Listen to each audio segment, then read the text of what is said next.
یا بنی اسرائیل اذکروا نعمتی التی انعمت علیکم واوفوا بعہدی اوف بعہدکم وایای فارہبون۔ بنی اسرائیل، چونکہ یہ لفظ پہلی مرتبہ قرآن مجید میں آ رہا ہے تو یہاں تھوڑی سی وضاحت کرنی ہوگی۔ ابن جو عربی میں بیٹے کے لیے آتا ہے ابن، اس میں جو شروع کا حمزہ ہے یہ در حقیقت اضافی ہے، اصل لفظ جو ہے بے نون پر مشتمل ہے، اسی لیے اس کی جمع سالم آتی ہے بنون۔ قرآن مجید میں المال والبنون زینت الحیات الدنیا، تو یہ جو اس کی جمع سالم ہے وہ در حقیقت بنون ہے، اور پھر اس کی حالت نسبی اور حالت جری بنین ہوگا، اور جب یہ مضاف بن جائے گا تو اس کا وہ نون گر جائے گا، تو اے بنی اسرائیل، اے اسرائیل کی اولاد۔ لفظی ترجمہ ہوگا اے اسرائیل کے بیٹوں، لیکن یہ کہ مراد اولاد ہے، اس میں برسبیل تغلیب اگرچہ خطاب مردوں سے ہو رہا ہے جیسے کہ قرآن مجید میں اکثر و بیشتر ہے، لیکن یہ کہ اس میں خواتین بھی شامل ہیں۔ تو یا بنی اسرائیل، اے اسرائیل کے بیٹوں۔ اسرائیل سے مراد کیا ہے؟ اس پر اتفاق ہے، اجماع ہے، حضرت یعقوب کا یہ لقب ہے۔ البتہ یہ لفظ بنا ہے اسر اور ایل دو سے مل کر۔ ایل کا لفظ جو ہے وہ عبرانی زبان میں الہ کے لیے ہے، الہ اور ایل ویسے بھی قریب قریب ہیں، اسی لیے تمام فرشتوں کے نام جبرائیل، میکائیل، اسرائیل، یہ تمام الفاظ کے ساتھ جو ایل آتا ہے یہ در حق اسماعیل، اسماعیل بھی، سما اور ایل، چونکہ حضرت ابراہیم علیہ السلام نے دعا کی تھی پروردگار بیٹا عطا فرما، اس اعتبار سے جب اللہ تعالیٰ نے بیٹا عطا فرمایا تو اسماعیل نام رکھا، یعنی اللہ نے سن لیا۔ جیسے ہمارے ہاں دیہات میں یہ خاص طور پر جانگلی علاقہ جو کہلاتا ہے، اللہ ڈوایا، اللہ سنیا، یعنی یہ اللہ نے جس کے بارے میں ہماری دعا سنی اور ہماری استدعا کو قبول فرمایا، تو یہ گویا کہ اسماعیل کے معنی یہ ہیں۔ تو اسرائیل جو ہے اسر اور ایل سے مل کر بنا ہے۔ عبرانی اور عربی زبان کے بارے میں یہ اختلاف ہے، ایک رائے تو یہ ہے کہ ماں بیٹی کا رشتہ ہے، عربی زبان عبرانی سے نکلی ہوئی ہے، لیکن زیادہ اکثر محققین کی رائے یہ ہے کہ یہ دونوں بہنیں ہیں، کوئی اور کامن زبان تھی سیمیٹک لینگویج ابتدائی جس سے کہ یہ دونوں زبانیں پھر وجود میں آئی ہیں، گویا کہ ان کے درمیان رشتہ جو ہے وہ بہنیں ہونے کا ہے، ماں اور بیٹی کا نہیں ہے، لیکن ظاہر بات ہے کہ مشابہت اور ان کے اندر جو ہے قرب جو ہے اور مناسبت وہ بہت نمایاں ہے۔ اسر کے دو ترجمے کیے ہیں، یہودی علماء تو اس پر بہت زیادہ جزم کے ساتھ قائم ہے کہ اسر سے مراد ہے بطل، یعنی رجل عظیم، جواں مرد، بہت باہمت انسان، اس لیے کہ ان کے ہاں یہ عقیدہ ہے اور بڑی تحریف جو ہوئی ہے تورات میں، اس میں ایسی ایسی باتیں بھی ہیں۔ حضرت یعقوب کی جو مدح کی گئی ہے اس میں اس حد تک مبالغہ ہے کہ حضرت یعقوب کی اللہ تعالیٰ کے ساتھ کشتی ہوئی اور اللہ کو پچھاڑ لیا حضرت یعقوب نے، تو معلوم یہ ہوا کہ یہ تو بڑے بہادر اور بہت جری انسان، اس اعتبار سے وہ بطل اور رجل کا ترجمہ کرتے ہیں اسر کا، لیکن یہ کہ صحیح ترجمہ جو ہے وہ اسر کا ہے بندہ، عبد، اس لیے کہ عربی کا لفظ جو بنا ہے اسیر، اسیری، کوئی کسی کا غلام ہے، اسیر، اسی سے لفظ اسرہ بنا ہے، اسرہ ہے کنبہ، کنبہ بھی آپس میں جڑا ہوا ہوتا ہے، ان کے بندھن ہوتے ہیں دوستی کے، محبت کے، اخوت کے، تو اسی طریقے سے یہ اسر کا لفظ آتا ہے کسی بندھن کے لیے۔ اسیر جو ہے پچھلے زمانے میں جبکہ جیلوں کا رواج نہیں تھا تو اگر کسی شخص کے ذمے کسی کی کوئی رقم ہوتی تھی دینی تو اس شخص کو اس کے حوالے کر دیتے تھے، وہ اس کا ذاتی قیدی ہوتا تھا، ذاتی اسیر، اس کی تحویل میں رہتا تھا، جب تک کہ اس کے اعزاء اقارب آ کر وہ رقم ادا نہ کر دیں وہ شخص اس کی تحویل میں رہتا تھا، وہ اس کا اسیر ہوتا تھا۔ اس اعتبار سے غلام کے معنی میں یہ لفظ جو ہے مستعمل ہے، تو اسرائیل کا ترجمہ ہوگا عبداللہ۔ اذان تو میں عرض کر رہا تھا کہ اسرائیل کا ترجمہ ہوا عبداللہ، گویا کہ اب تک ہم نے یا بنی اسرائیل کا ترجمہ کیا اے اللہ کے بندے کی اولاد، مراد ہے حضرت یعقوب علیہ السلام۔ حضرت یعقوب حضرت اسحاق کے بیٹے ہیں، حضرت اسحاق حضرت ابراہیم علیہ السلام کے دوسرے بیٹے ہیں۔ حضرت ابراہیم کو پہلا بیٹا اللہ نے عطا فرمایا اسماعیل، اسی لیے میں عرض کر چکا ہوں سما اور ایل سے مل کر بنا ہے۔ جو دعا کی تھی انہوں نے، اس دعا کا پہلا جواب جو ملا ہے اللہ تعالیٰ کی طرف سے، اس کی مقبولیت کا جو ظہور ہوا وہ حضرت اسماعیل کی شکل میں۔ پھر یہ کہ حضرت سارہ کو بھی اللہ تعالیٰ نے اولاد دی اور حضرت اسحاق پیدا ہوئے۔ اس وقت یہ جو بشارت دی گئی ہے قرآن مجید میں متعدد مقامات پر آگے چل کر آئے گا کہ حضرت سارہ کے ہاں بھی اولاد ہونے کی جو بشارت حضرت ابراہیم علیہ السلام کو فرشتے دینے آئے تھے، اسی میں یہ بھی تھا کہ نہ صرف یہ کہ تمہیں ایک بیٹا عطا ہوگا بلکہ اس کے بعد پوتا بھی عطا ہوگا، گویا کہ ایک بہت جلیل القدر پوتا۔ اس اعتبار سے ایک رائے یہ ہے کہ یعقوب عقب سے بنا ہے، گویا کہ بشارت میں پہلے ہی سے شامل تھا حضرت یعقوب علیہ السلام کا ذکر بھی، کہ اسحاق کے بعد اسحاق کے ہاں ایک بہت جلیل القدر بیٹے کی ولادت ہوگی اور اس کا نام یعقوب ہوگا، یعنی اسحاق کے بعد آنے والا، بیٹے کے بعد جو پوتا آتا ہے۔ لیکن یہود کی رائے یہ ہے کہ حضرت یعقوب پیدا ہوئے ہیں اپنے بھائی عیسو کے ساتھ، یہ تمام بیٹے ہیں حضرت اسحاق علیہ السلام کے، دو بیٹے پیدا ہوئے بیک وقت، جڑواں بھائی۔ پہلے حضرت عیسو کی ولادت ہوئی ہے، اور تورات کے الفاظ یہ ہے کہ یعقوب اپنے بھائی عیسو کی ایڑیاں پکڑے ہوئے تولد ہوا۔ تو چونکہ حضرت عیسو کے بعد حضرت یعقوب کی ولادت ہوئی ہے، تو گویا کہ اس وجہ سے ان کا نام حضرت اسحاق نے یعقوب رکھ دیا، عقب میں آنے والا، بعد میں آنے والا۔ بہرحال حضرت یعقوب علیہ السلام کے پھر 12 بیٹے ہیں جن کی تفصیل پوری موجود ہے۔ یہ تاریخ جو ہے بڑی ریکارڈڈ ہے، اس لیے کہ بنی اسرائیل کی یہ تاریخ جو ہے books of the old testament میں اس کی پوری تفصیل موجود ہے۔ 4 بیویاں تھی حضرت یعقوب علیہ السلام کی، جن سے 12 بیٹے ہوئے، 3 بیویوں سے 10 بیٹے تھے، اور سب سے چھوٹی بیوی سے 2 بیٹے تھے، حضرت یوسف اور بنیامین، اور ان دونوں سے حضرت یعقوب علیہ السلام کو بڑی محبت تھی۔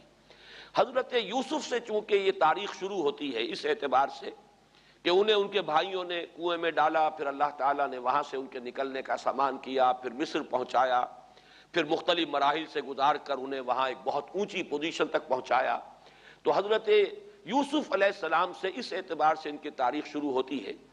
1906 قبل مسیح میں حضرت یوسف علیہ السلام کی پیدائش ہے، جہاں تک صحیح اندازہ کیا جا سکا ہے۔ یوں سمجھئے کہ آج سے تقریباً 4000 سال قبل یہ حضرت یوسف کی پیدائش ہے، اور حضرت یوسف پڑ پوتے ہیں حضرت ابراہیم کے۔ ان میں اگر آپ 200-250 سال کا اور اضافہ کریں تو آج سے کوئی 4500 سال قبل کی شخصیت بنتے ہیں حضرت ابراہیم علیہ السلام۔ حضرت یوسف کے زمانے میں پھر جیسے کہ وہ تفصیل سورہ یوسف میں آئے گی، یہ پورا خاندان آ کر کنعان میں تھے، لیکن وہاں سے آ کر مصر میں آباد ہو گئے۔ مصر میں ان کا بڑا اعزاز ہوا، اکرام ہوا۔ اس کے خاص حالات تھے کہ مصر میں اس وقت جو بادشاہت تھی وہ اصل مصر کے لوگوں کی نہیں تھی، بلکہ یہ بھی سیمیٹک لوگ تھے جو جا کر جنہوں نے عراق وغیرہ کے علاقے سے ہی جا کر انہوں نے فتح کیا تھا مصر کو، لہٰذا انہیں فرعون نہیں کہا گیا قرآن مجید میں، وہ فرائنہ کا خاندان نہیں ہے، بلکہ وہ تاریخ میں ہکسوس کنگز کہلاتے ہیں۔ تاریخ مصر میں وہ 15واں خاندان کہلاتا ہے وہاں کے بادشاہوں کا، 15th ڈائنیسٹی، اور یہ چونکہ لوکل نہیں تھا اس لیے ان کو فرعون نہیں کہا جائے گا، بلکہ یہ ہکسوس کنگز چرواہے بادشاہ تھے کہ جو عرب کے ان علاقوں سے آئے تھے جزیرہ نما سے، اور وہاں سے وہ چرواہے تھے۔ ان کا تو پیشہ ظاہر بات ہے صحرا میں کیا ہوتا ہے، بھیڑیں بکریاں پالنا، لیکن انہوں نے آ کر مصر کو فتح کیا، وہاں ان کی بادشاہت ہو گئی۔ محسوس ایسا ہوتا ہے کہ ایک سیاسی پہلو موجود تھا۔ وہ جو بادشاہ مصر نے جس طریقے سے اعزاز کیا ہے حضرت یوسف علیہ السلام کا، پھر جو اختیار دیا، جو اقتدار دیا، جو ان کو حیثیت دی، پھر انہیں اجازت دی کہ اپنے پورے خاندان کو بلا لیں، اور پھر مصر کا بہترین جو زرخیز ترین علاقہ تھا وہ انہیں عطا کر دیا کہ یہاں آباد ہو جاؤ۔ جوشن کا علاقہ، یا گوشن بھی کہتے ہیں، جشن بھی کہتے ہیں، یہ جو نائل کا ڈیلٹا ہے کہ جو جا کر آپ کو معلوم ہے کہ دریا جو ہیں جب بہت سی شاخوں میں تقسیم ہو جاتے ہیں سمندر میں گرنے سے قبل، تو وہ ڈیلٹا جو ہے زرخیز ترین علاقہ ہوتا ہے۔ آرٹیفیشل اریگیشن کے اور نظام تو تھے نہیں، جہاں دریا ہی چھوٹی چھوٹی نہروں کی شکل اختیار کر لے وہاں گویا کہ وہ فطری طور پر جو ہے بڑے وسیع رقبے کے اندر اریگیشن ہو سکتی ہے۔ تو اس ڈیلٹا کے علاقے میں بہترین علاقہ ان کو دیا گیا، وہاں آباد ہو جاؤ۔ وہاں یہ رہے ہیں گویا کہ پیرزادوں کی حیثیت سے۔ ابھی ان کے پاس کوئی شریعت نہیں، ابھی کوئی کتاب نہیں ملی، ابھی صرف یہ ایک خاندان ہے، حضرت ابراہیم کی نسل کا ایک خاندان، اس لیے کہ حضرت ابراہیم کی نسل میں حضرت اسماعیل کی نسل ہے کہ جو عرب میں آباد ہو چکی ہے، ان کی نسل میں پھر حضرت اسحاق کے بیٹوں میں سے بھی عیسو کی نسل وہ اور جگہ پر آباد ہو چکی ہے۔ اس اعتبار سے یوں نہ سمجھیے کہ نسل ابراہیم صرف ان پر مشتمل ہے۔ اسی طرح بنی قطورہ تیسری جو آپ کی اہلیہ تھی، ان کی اولاد بھی، تو گویا کہ یہ بہت وسیع حلقہ ہے جو اولاد ابراہیم کا ہے۔ تو اولاد ابراہیم میں سے ایک شاخ ہے جو آ کر، یعنی حضرت یعقوب کے 12 بیٹے اور حضرت یعقوب بھی آ کر یہاں آباد ہو گئے، اور یہاں پھر یہ کچھ عرصے تک تقریباً 100-150 برس تک تو بڑے عیش میں رہے۔ یہ تقریباً یوں سمجھیے کہ 1850 قبل مسیح میں ان کا داخلہ ہوا ہے مصر کے اندر، اور وہاں پر 150 برس جو ہیں انہوں نے بڑے عیش میں گزارے ہیں۔ یہ پیرزادے تھے اس لیے کہ بادشاہ معتقد ہو چکا تھا حضرت یوسف علیہ السلام کا، اگرچہ یہ تو ثابت نہیں ہوتا کہ وہ ایمان لایا ہو حضرت یوسف علیہ السلام پر، اس کا کوئی ثبوت نہیں ہے، لیکن معتقد تھا، اور ان کی نیکی کا، پارسائی کا، شرافت کا، ذہانت کا، صلاحیتوں کا اعتراف پوری قوم کو تھا، جس طریقے سے کہ انہوں نے اس ملک کی جو نیا ہے اس کو جس طرح پار لگایا ہے، وہ شدید ترین قحط کا جو ایک دور آیا اس میں سے، اور جتنا بہترین انتظام کیا اس کی بنا پر ان کی صلاحیتوں کے سب معترف تھے۔ تو وہ 130 برس کی عمر میں غالباً ان کا انتقال ہوا ہے، اور 80 برس تک انہوں نے مصر پر گویا کہ جو سب سے زیادہ با اختیار شخص وہاں تھا بادشاہ کے بعد، بادشاہ اپنی جگہ پر تھا، لیکن یہ کہ جو بادشاہ کے بعد سب سے زیادہ با اختیار شخصیت تھی وہ حضرت یوسف کی تھی 80 برس تک۔ اور اس عرصے میں، اور پھر یہ 150 برس جو میں نے عرض کیا ہے کہ اس میں یہ خوب پھلے پھولے، ان کی اولاد جو ہے وہ کثرت کے ساتھ پھیلی، لیکن اس کے بعد وہاں پھر ایک انقلاب آیا۔ اس انقلاب کو آپ کہیں گے جیسے کہ مختلف ممالک میں آتا ہے، اب سنز آف دی سوائل جو اس ملک کے رہنے والے تھے، اصل آبادی قبطیوں کی، انہوں نے بغاوت کی اور ہکسوس کنگز کو نکال دیا، وہ خاندان ختم ہو گیا۔ جب وہ چلے گئے تو جو ہکسوس کنگز کے یہ گویا کہ بہت ہی منظور نظر تھے اور یہ مراعات یافتہ طبقہ تھا بنی اسرائیل کا، حضرت یعقوب کی اولاد کا، اب ان پر عتاب شروع ہوا، اب ان کا زوال آیا۔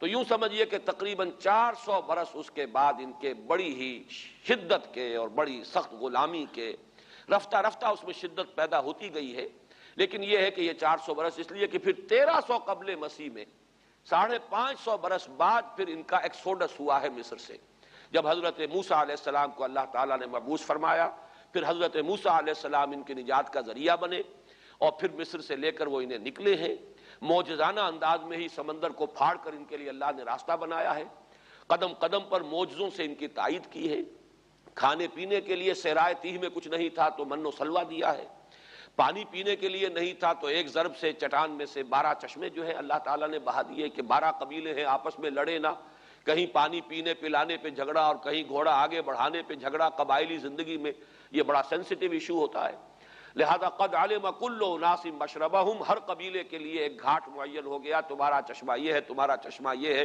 ایک ضرب سے 12 چشمے پھوٹ گئے۔ پھر انہیں وہاں کوہ طور کے قریب پڑاؤ ڈال کر ان کو وہاں چھوڑ کر حضرت موسیٰ علیہ السلام جو ہے اللہ تعالیٰ کی طلبی پر کوہ طور پر گئے ہیں، وہاں تورات عطا ہوئی ہے۔ تو تورات کے عطا کیے جانے کے بعد اب سمجھیے کہ اب ان کی حیثیت ایک امت کی بن گئی، کتاب پر امت کی تشکیل ہوتی ہے۔ یہ امت مسلمہ قرآن مجید کی بنیاد پر امت ہے، جب یہ کتاب دی گئی ہے اس کی بنیاد پر ایک شریعت دی گئی ہے، کتاب دی گئی ہے، کتاب ہدایت ہے، تو اس نے امت کی شکل اختیار کی۔ یہی وجہ ہے کہ لفظ امت جو ہے قرآن مجید میں صرف مکی صورتوں کے اندر، مدنی صورتوں میں استعمال ہوا ہے۔ کنتم خیر امت اخرجت للناس سورہ آل عمران میں، کذالک جعلناکم امۃ وسطا لتکونوا شہداء علی الناس ویکون الرسول علیکم شہیدا، یہ سورہ بقرہ میں آگے چل کر آ جائے گا۔ تو اصل میں جیسے تشکیل امت جو ہوئی ہے وہ در حقیقت مدنی دور میں آ کر ہوئی ہے، جبکہ شریعت عطا کی جا رہی ہے۔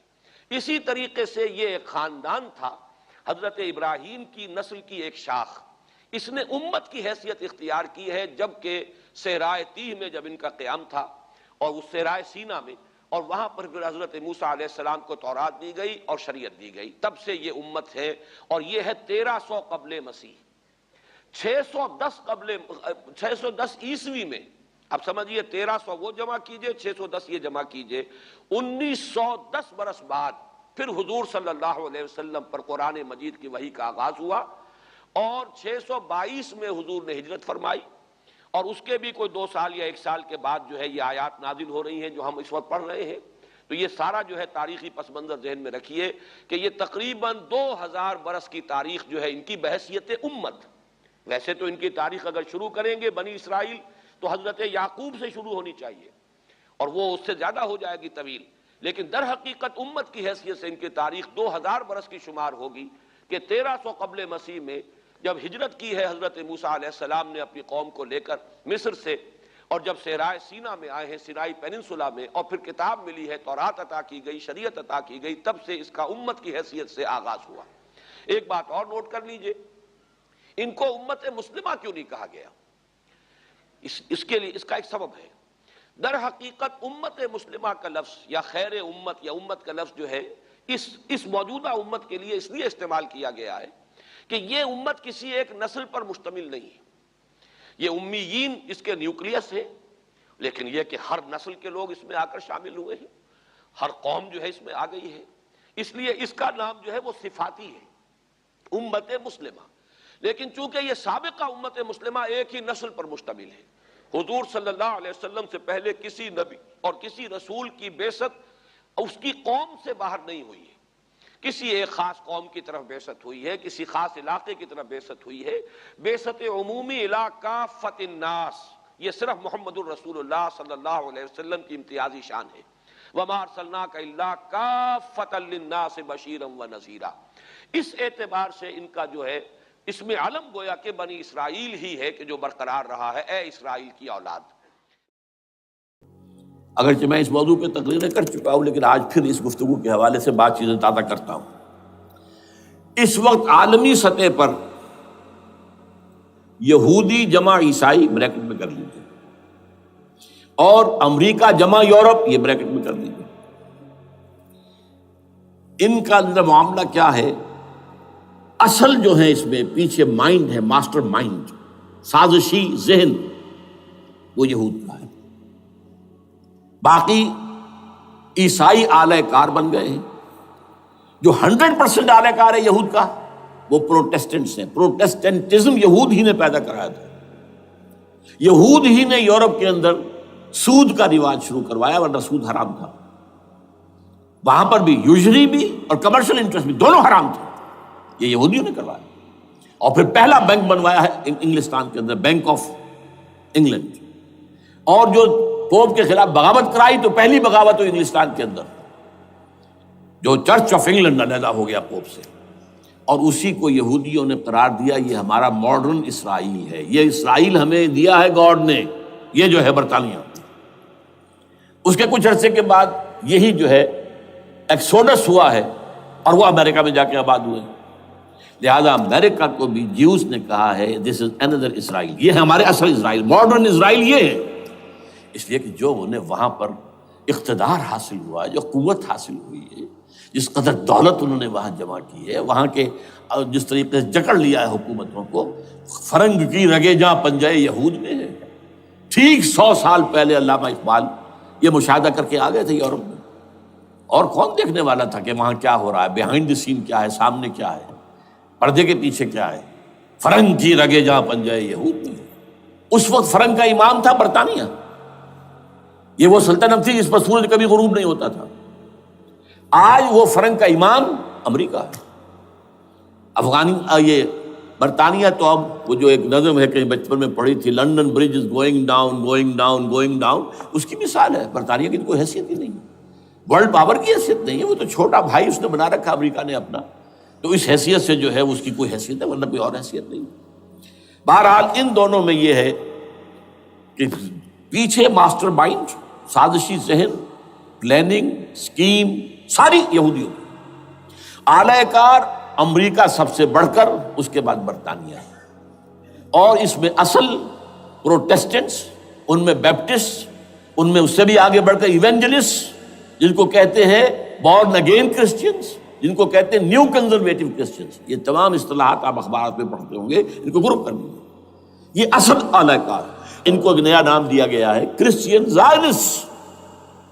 ایک یہودی زائنسٹ ہیں، سارے یہودی زائنسٹ نہیں ہیں، بہت سے یہودی ہیں جو یہ زائنسٹ کے مخالف ہیں۔ چنانچہ میری ہیوسٹن میں ملاقات ہوئی تھی ڈاکٹر وشو گرانٹ، بہت بڑا پروفیسر ایمیریٹس یہودی، لیکن یہ کہ اس نے کہا، بڑے اجتماع میں کہا، ہمارا اجلاس تھا وہاں پر، ہم نے یہ جو ہے بلایا تھا، ایک یہودی، ایک عیسائی اور ایک مسلمان، تینوں جو ہیں وہ تقریریں کریں۔ انہوں نے کہا تھا کہ وی آر ناٹ سپورٹنگ اسرائیل۔ اس نے وہ عیسائی جو آیا ہوا تھا پروفیسر، اس کی طرف they are supporting Israel, we are not supporting Israel. اسی طرح میری جو ہوئی تھی round table conference, round table, اس میں ایک یہودی پروفیسر تھے، وہ ہسٹری کے پروفیسر، میں نام بھول رہا ہوں ان کا، انہوں نے کہا آئی ایم اینٹی زائنزم، میں زائنزم کے خلاف ہوں۔ تو زائنسٹ جو ہے اصل میں ایک سیکولر یہودیوں کی تحریک ہے، اور اس کے سب سے بڑے سپورٹرز کرسچن زائنسٹ وہ امریکہ میں بیٹھے ہوئے۔ تو یہ ہے صورتحال۔ یہ جان لیجئے کیتھولکس جو ہیں یہ اتنے پرو یہودی نہیں ہیں، اب رفتہ رفتہ وہ بھی اس کے اندر آ کر شامل ہو گئے۔ یورپ جو ہے زیادہ Catholics, Roman Catholics, Roman Catholics کا یہ بھی آپ نے جملہ پڑھ سنا ہوگا کہ یہ جو ترکی جو ہے ہمارا ملک، یہ جو کوشش کرتا رہتا ہے گھسنے کی یورپین یونین کے اندر، تو ایک دفعہ جان شراق نے کہا تھا، بڑا پیارا جملہ تھا، Why doesn't Turkey understand that we are a Christian club؟ یہ ہماری جو یونین ہے یورپین، یہ تو کرسچین کلب ہے، وہ مسلمان ہے، وہ کس وجہ سے آنا چاہتا ہے اندر؟ کیوں تو خود داخل ہونا چاہتا ہے؟ Why doesn't Turkey understand that we are a Christian club؟ لیکن یہ ہے رومن کیتھولکس، اور ان کا میں بعد میں آپ کو بتاؤں گا۔ یہی آپ کو معلوم ہے کہ یورپ نے عام طور پر اسرائیل کا اتنا ساتھ نہیں دیا جتنا جو امریکہ دیتا رہا ہے، اور کسی درجے میں ان کے دلوں میں سافٹ کارنر جو ہے عرب فلسطینیوں کے لیے بھی رہا ہے۔ یہ معاملہ ایران کے بارے میں بھی رہا ہے، جس قدر سٹرانگ ایکشن امریکہ لینا چاہتا ہے، یہ جو ہے اس کے ساتھ نہیں ہے۔ یہ تھوڑا سا فرق ہے، وہ میں اس کا ایک بنیاد بعد میں بتا دوں گا آپ کو۔ بہرحال ان کا ایک جو ایجنڈا ہے وہ دو، سمجھیے کہ دو اس کے نکات ہیں، دو رسیوں کے مانند یہ آپس میں بٹا ہوا ہے۔ پہلا، عالم اسلام کے مادی اور مالیاتی وسائل، خصوصاً تیل پر قبضہ،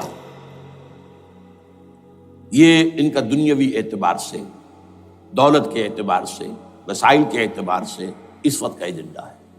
ویسے تو اس سے اوپر وہ چاہتے ہیں پوری دنیا پر، وہ تو بات کی بات ہے، لیکن ابھی نہ وہ روس کو چھیڑ رہے ہیں نہ چین کو چھیڑ رہے ہیں۔ چین تو ان کا سب سے بڑا جو ہے بزنس پارٹنر ہے، سب سے بڑا، اور چین کو رفتہ رفتہ وہ اپنی لائن پر لا رہے ہیں۔ اب تو صرف یہ کہ وہ ایک پارٹی گورنمنٹ وہاں رہ گئی ہے جو کہ کمیونزم کے دور کی یادگار ہے، باقی ان کی جو اکانومی ہے وہ تو آ چکی ہے اسی رخ کے اوپر جو یورپ کی ہے، مغرب کی ہے۔ نمبر دو ایجنڈا کیا ہے؟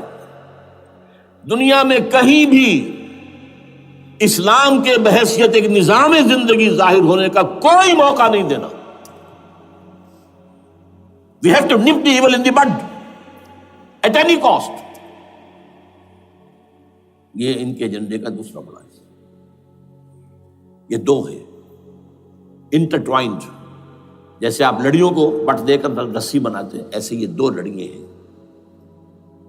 اسلام کا پولیٹیکل سوشو اکنامک سسٹم کہیں نہ آ جائے دنیا میں، ہو نہ جائے آشکارا شر پیغمبر کہیں، یہ ابلیس نے کنکلوڈ کیا ہے۔ وہ جو ابلیس کی مجلس شورا ہے، ہو نہ جائے آشکارا شر پیغمبر، کہیں ایسا نہ ہو کہ پیغمبر کی شریعت دنیا کے سامنے آ جائے، پیغمبر کا نظام آ جائے۔ الحذر، آئین پیغمبر سے 100 بار الحذر، حافظ ناموس زن، مرد آزما مرد آفری، یہ معاشرتی نظام ہو گیا۔ موت کا پیغام ہر نوع غلامی کے لیے، نہ کوئی فخور و خاکہ نہ گدائے رہنشی، یہ سیاسی نظام آ گیا، اور کرتا ہے دولت کو ہر آلودگی سے پاک و صاف، منعموں کو مال و دولت کا بناتا ہے امین۔ تم دولت کے امین و مالک نہیں ہو، اور اس سے بڑھ کر اور کیا فکر و عمل کا انقلاب، بادشاہوں کی نہیں اللہ کی ہے یہ زمین، ان الارض للہ۔ یہ نظام کہیں نہ آ جائے دنیا، یہ جس پہ کہ وہ خطرہ محسوس کر رہا تھا۔ اور اس کے بعد یہ کہتے ہیں، یہ تو تھا عصر حاضر کے تقاضے، لیکن یہ کہ صورتحال کیا ہے؟ ہو نہ جائے آشکارا شرع پیغمبر کہیں، ہے یہی، یہ معاملہ اس طرح رکھو کہ خود مومن ہے محروم یقین، یہ غنیمت ہے کہ خود مومن ہے محروم یقین۔ ہمیں اگر کوئی سہارا ملتا ہے تو اس سے کہ مومنوں کو بھی، نام نہاد مسلمانوں کو بھی اپنے اس نظام پر یقین نہیں، وہ نماز پر یقین رکھتے ہیں، روزے پر رکھتے ہیں، زکوٰۃ کو بھی دو اللہ تعالیٰ جس کو توفیق دیتا ہے، حج کرتے ہیں، عمرے کرتے ہیں، یہ ہے سب، لیکن یہ کہ یہ غنیمت ہے، چشم عالم سے رہے یہ پوشیدہ یہ آئین تو خوب۔ وہ ابلیس کہتا ہے کہ یہ آئین چشم عالم سے پوشیدہ رہنا چاہیے، یہ غنیمت ہے کہ خود مومن ہے محروم یقین۔ ہمارے لیے جو ہے اگر کوئی سانس لینے کی جگہ ہے تو وہ یہ ہے، حوصلہ افزائی اگر ہے تو اس میں ہے کہ خود مومن محروم یقین ہے، اس کے سامنے وہ راستہ ہے ہی نہیں۔ اب لیجئے یہودیوں کے ایجنڈے کو میں تجزیہ کر رہا ہوں۔ سب سے پہلے world bank, I M F, globalization, TRIPS, ان تمام ہتھ کنڈوں کے ذریعے عالمی مالیاتی استعمار جو بظاہر امریکہ کا ہوگا حقیقتاً یہود کا ہوگا۔ یہودیوں کے نزدیک پوری نوع انسانی حیوانوں کے مانند ہے۔ They are not human beings. They are goyams. They are Gentiles. یہ انسانی شکل میں حیوان ہیں، اور جیسے حیوانوں کو ایکسپلائٹ کرنا، استعمال کرنا انسانوں کا حق ہے، گھوڑے کو آپ باندھتے رہے ہیں نا ٹانگے کے آگے، اور بیلوں سے آپ ہل جتواتے رہے ہیں، تو جیسے یہ حق ہے ایسے ہمارا حق ہے پوری دنیا کے جو ہے وسائل ان کو کھینچے۔ ہاں جیسے گھوڑے اور بیل کو بھی کچھ نہ کچھ دانہ تو ڈالنا پڑتا ہے، چارہ تو دینا پڑتا ہے، تو ان کو بھی کچھ دو۔ یہ پوری نوع انسانی ورکرز بن کر رہ جائے، حیوان بن جائیں، بالکل شہوت کے غلام بنا دو انہیں، اخلاقی اقدار کا بیڑا غرق کر دو، خاندانی نظام کو تہوبالا کر دو۔ یہ باقاعدہ جو protocols of the elders of the Zion تھے ان سب میں موجود ہے، لکھا ہوا، جو 1897 میں انہوں نے پاس کیا اپنا پروگرام، بیسل میں، سوئٹزرلینڈ کا ایک شہر ہے۔ Protocols of the elders of the Zion, ان کو حیوان بنا دو، بس حیوانوں سے کام لیتے رہو۔ ہاں ان کی کمائی کا کچھ حصہ ان کے لیے چھوڑ دو، وہ بھی زندہ رہیں، وہ بھی آخر کام کیسے کریں گے، اور اصل جو ہے ملائی کھینچ دو اپنے اس نظام کے ذریعے سے۔ World bank, I M F, stock exchange, TRIPS, globalization, اس کے ذریعے سے عالمی مالیاتی استعمار۔ نمبر 2، ایک ہے ان کا ایجنڈا، یہ تو عالمی ہے، دوسرا ایجنڈا کیا ہے؟ وہ لوکل ہے۔ وہ کیا ہے؟ گریٹر اسرائیل کا قیام، جس میں مصر کا سارا زرخیز علاقہ شامل ہوگا، جو ڈیلٹا کا علاقہ کہلاتا ہے اس کا، جہاں کے اس وقت کے بادشاہ نے، حضرت یوسف علیہ السلام کے زمانے کے بادشاہ نے، وہ فرعونہ کے خاندان میں سے نہیں تھا، وہ عرب تھا، عربوں ہی سے کسی وقت کوئی قوم آئی تھی جو کہ مصر پر قابض ہو گئی تھی، اس نے حضرت یوسف کے خاندان کو لا کے وہاں آباد کیا، بہترین جشن کا علاقہ کہلاتا ہے، بہترین۔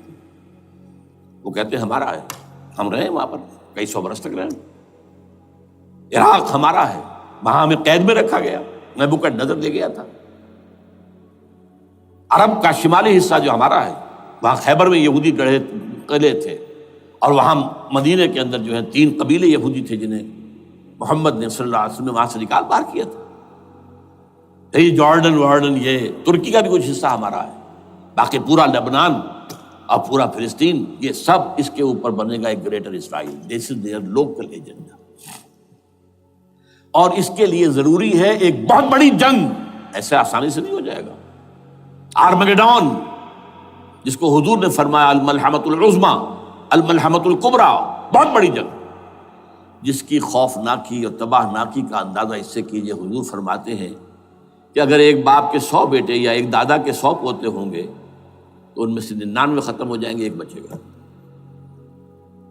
اور ایک جگہ فرماتے ہیں اتنی اموات ہوں گی، اتنی لاشیں ہوں گی کہ ایک نفاست پسند پرندہ جو ہے، جو گندگی پہ نہیں اترنا چاہتا، ایک تو ہے یہ کوے، چیلیں، گدھ، وہ تو گندگی ہی کی تلاش میں ہے مردار کھانے کے لیے، وہ تو لاشوں کو نوچ رہے ہوں گے۔ وہ پرندہ جو ہے نفاست پسند پرندہ، وہ نہیں اتر سکے گا، اڑتا اڑتا چلا جائے گا، لیکن لاشوں کا سلسلہ ختم نہیں ہوگا، یہاں تک کہ تھک ہار کر لاشوں پر گر جائے گا۔ یہ دور نہیں ہے، اس لیے کہ اس پر متفق ہیں یہودی بھی اور عیسائی، پروٹسٹنٹس عیسائی اس کے اوپر پوری طرح متفق ہیں۔ آرمگیڈون، جسے آپ 3rd ورلڈ وار کہہ لیں، الملحمۃ العظمیٰ کہہ لیں، الملحمۃ الکبریٰ کہہ لیں حضور کے الفاظ میں، یہ آئے گی۔ اس کے نتیجے میں گریٹر اسرائیل بنے گا۔ نمبر 3، پھر بنے گا 3rd ٹیمپل، جو ٹائٹس نے گرا دیا تھا 70 میں، سن 70 عیسوی، جسے گرے ہوئے کتنا عرصہ ہو گیا؟ 2008، اندازہ کر لیجئے 1800 کتنے برس ہو چکے، وہ دوبارہ بنائیں گے 3rd ٹیمپل، اور اس کے لیے مسجد اقصیٰ کو گرائیں گے اور ڈوم آف دی راک، قبۃ الصخرہ، وہاں لا کر پھر اس میں کنگ ڈیونز تھرون لا کے رکھا جائے گا۔ یہ بھی میرے علم میں پہلی مرتبہ اسی ٹرمپٹ رسالے سے آیا۔ وہ کیا ہے؟ حضرت داؤد کا، آج سے کتنے ہزار سال پہلے کی بات ہے، اندازہ کیجیے، 1000 قبل مسیح، اور یہ اب 2000 ہو گیا عیسوی، 3000 برس تو ہو گئے۔ وہ کیا تھا؟ ایک پتھر تھا جس پر بٹھا کر حضرت داؤد کی تاج پوشی کی گئی تھی، پھر اسی پر حضرت سلیمان کی تاج پوشی ہوئی، پھر اسی پر ان کے بادشاہ آتے رہے، تاج پوشی ہوتی گئی۔ ٹائٹس نے جب گرایا ہے سن 70 عیسوی میں، یروشلم کو برباد کیا، 1,33,000 یہودی ایک دن میں قتل کیے، ایک دن میں، باقی نکال دیا، بھاگ جاؤ یہاں سے۔ اس کو کہتے ہیں diaspora, that started in 70 AD، یہ منتشر ہو گئے، جس کا جہاز سنگھ سمایا چلا گیا، یورپ میں چلے گئے، شمالی افریقہ میں، مسلمان ملکوں میں، انڈیا میں آ گئے، ایران میں آ گئے، سب جگہ وہاں سے نکال دیے گئے، ڈائسپورا۔ بہرحال وہاں سے وہ ٹائٹس وہ پتھر لے گیا، وہ روم میں لے گیا، روم سے کسی طرح وہ آئرلینڈ پہنچ گیا۔ آئرلینڈ پیور کیتھولک ملک ہے، آپ کو معلوم ہوگا، اور وہاں پر پروٹیسٹنٹس کی اور کیتھولکس کی جنگیں ہوتی رہتی ہیں۔ کبھی بھی شیعہ سنی مسلمانوں کی اس طور سے خانہ جنگی نہیں ہوئی ہے جیسے کہ وہاں ان دو عیسائیوں میں، کیتھولکس اور پروٹیسٹنٹس میں ہوتی ہے۔ وہ رومن کیتھولک ملک ہے بیچ میں۔ وہاں سے وہ انگلینڈ میں آیا، انگلینڈ میں جب آ گیا، بلکہ وہاں سے اسکاٹ لینڈ سے انگلینڈ میں پھر اس کو ایک کرسی کے اندر اس کی سیٹ کی حیثیت سے بنا کر ایک تھرون کی شکل دے دی گئی، اور وہ جو ویسٹ منسٹر ایبے ہے، برطانیہ کے پارلیمنٹ کے ساتھ جو چرچ ہے، ویسٹ منسٹر ایبے، وہاں اس کو لا کے رکھ دیا گیا۔ اس وقت سے برطانیہ کے بادشاہوں اور ملکاؤں کی تاج پوشی وہاں ہوتی ہے۔ تو ایک یہ ہے کہ پھر اس کو لا کر وہاں رکھیں گے۔ اب یہاں سے اختلاف ہے، یہ نوٹ کر لیجیے، یہاں تک عیسائیوں کا، یہودیوں کا ایجنڈا ایک، یہاں اختلاف ہے۔ یہودیوں کے نزدیک ان کا مسیح آئے گا اور وہ وہاں بیٹھ کر پوری دنیا پر راج کرے گا۔ وہ مسیح جس کی خبر دی گئی تھی شروع کی کتابوں میں، جو تورات کی ابتدائی کتابیں ہیں، وہ تو حضرت مسیح کی شکل میں آ گئے۔ دی پروفیسی واز فلفلڈ۔ یہودیوں نے نہیں مانا، انہیں تو قرار دیا جادوگر ہے، کافر ہے، مرتد ہے، ولد الزنا ہے، اور اپنے بس پڑتے سوری پر چڑھا دیا۔ وہ دوسری بات ہے، اللہ نے کیا کیا، وہ ایک علیحدہ مسئلہ ہے۔ چنانچہ یہ کہ دی سچویشن از ویکنٹ، وہ مسیحا کی جگہ ابھی باقی ہے ان کی، and they are waiting for ہم۔ تو وہ آئے گا اور وہ یہاں اس تخت داؤد پر بیٹھ کر پوری دنیا پر حکومت کرے گا۔ عیسائیوں کا کہنا کیا ہے کہ در حقیقت حضرت مسیح نازل ہوں گے، سیکنڈ کمنگ آف جیسس، جس کو ہم بھی مانتے ہیں، اگرچہ ہوگا کیسے، حالات و واقعات کا کیا ہمارے نزدیک رنگ ہے وہ کچھ مختلف ہے، وہ میں اس کو بیان نہیں کر سکتا۔ حضرت مسیح علیہ السلام پھر اس تخت پر بیٹھیں گے ان کے عیسائیوں کے مطابق۔ چنانچہ پوپ جو مر گیا ہے، پال سیکنڈ، اس کو یہ ٹرمپٹ والے کہتے ہیں شیطان، اور ان کا کہنا یہ ہے کہ اس شیطان نے the old ancient holy Roman empire کو ریوائیو کیا ہے، یونائٹڈ یورپ بنا کر۔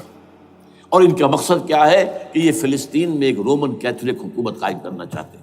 یہودی اپنی حکومت چاہتے جو ہے، اور وہ اپنی حکومت چاہتے ہیں، یہ ان کا کہنا ہے۔ یہ میں نہیں جانتا کہ اس میں کس حد تک ان ایک دوسرے پر الزام درست ہے، لیکن جیسے کہ آپ کو معلوم ہے کہ انڈونیشیا کے اندر بھی ہوا تھا، ایک جزیرے کو تقسیم کر دیا، ایک حصہ جو ہے اس کا وہ رومن کیتھولک ریاست بن گیا ہے۔ شاید نائجیریا میں بھی اس طرح کا معاملہ ہوا ہے کچھ تھوڑے علاقے کے اندر، وغیرہ وغیرہ۔ تو یہ ہے، لیکن بہرحال یہ ان کا۔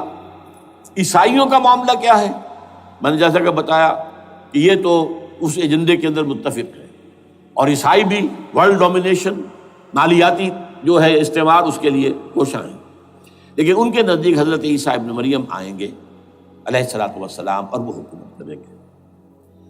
اس پورے ڈرامے کا اسکرپٹ پورا یہودیوں کا لکھا ہوا ہے، اور انہی کی سازش اس پورے ڈرامے کے پیچھے ہے۔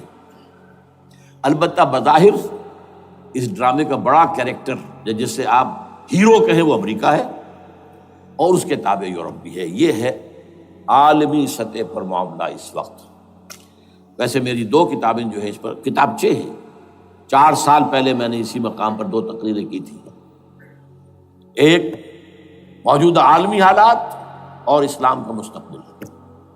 وہ دوسرا حصہ جو میں اس وقت نہیں چھیڑ رہا، ہوگا کیا اصل میں، جس میں یہ ہے کہ کہیں اسلامی ریاست قائم ہو، خلافت کا نظام قائم ہوگا کہاں ہوگا یہ میں بحث نہیں کر رہا.